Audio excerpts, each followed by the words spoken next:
நிகழ்தகவு. சூலூர் வீட்டில் கிடந்த மனைவியின் சடலம், பாலக்காடு வீட்டில் கிடந்த கணவனின் சடலம், 2 உயிர்களையும் பறித்த ஒற்றை துப்பாக்கி. கணவன் மனைவி உயிர் பறிப்போனது எப்படி, நடந்தது என்ன?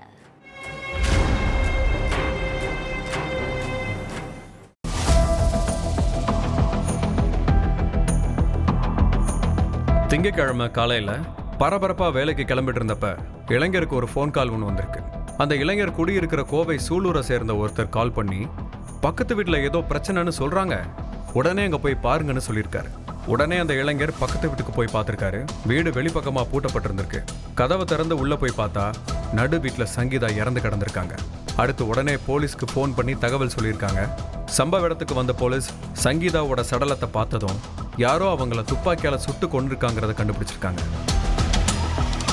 அதுக்கப்புறம் வீட்டில் இருந்து அவங்களோட கணவர் எங்க, மகள்கள் எங்கன்னு விசாரிச்சப்ப மகள்கள் 2 பேரும் ஸ்கூலுக்கு போயிருக்கிறது தெரிய வந்திருக்கு. ஆனா கணவர் கிருஷ்ணகுமார் எங்க போனாருங்கிறது தெரியாம அவங்கள போலீஸ் தேட ஆரம்பிச்சிருக்காங்க.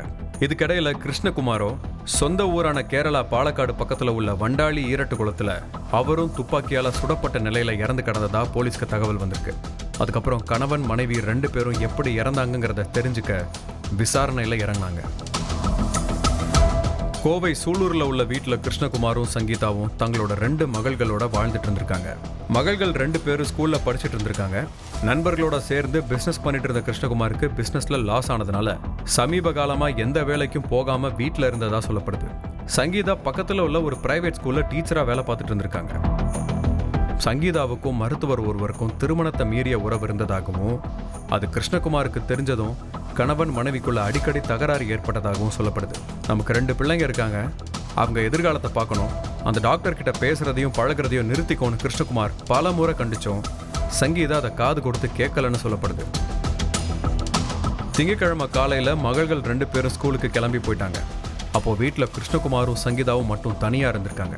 அந்த நேரத்துல சங்கீதாவோட தகாத உறவு தொடர்பா 2 பேருக்கும் இடையில வாக்குவாதம் ஏற்பட்டிருக்கு.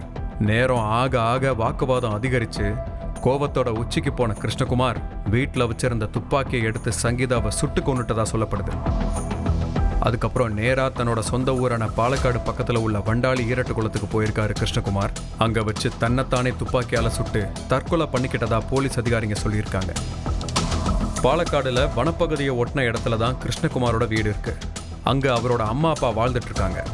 அந்த ஏரியாவில் வனவிலங்கு நடமாட்டம் அதிகமாக இருக்குங்கிறதுனால கிருஷ்ணகுமாரோட அப்பா தற்காப்புக்காக லைசன்ஸோட துப்பாக்கி வாங்கி வீட்டில் வச்சிருந்திருக்காரு. கொஞ்ச நாளாவே மனைவி கூட சண்டை சச்சரவு நடந்துட்டு இருந்ததுனால மனைவியை கொன்னுடலான்னு முடிவு பண்ண கிருஷ்ணகுமார் அப்பா வீட்டில் இருந்த துப்பாக்கியை யாருக்கும் தெரியாம எடுத்துட்டு போய் தன்னோட வீட்டில் வச்சிருந்திருக்கார்.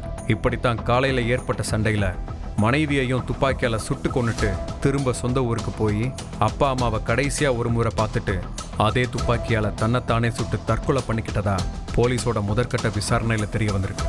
இந்த விபரீத முடிவுக்கு சங்கீதாவோட தகாத உறவுதான் காரணமா இல்ல வேற ஏதாவது மர்மம் இருக்காங்கிற கோணத்திலையும் போலீசார் தொடர்ந்து விசாரணை நடத்திட்டு இருக்காங்க.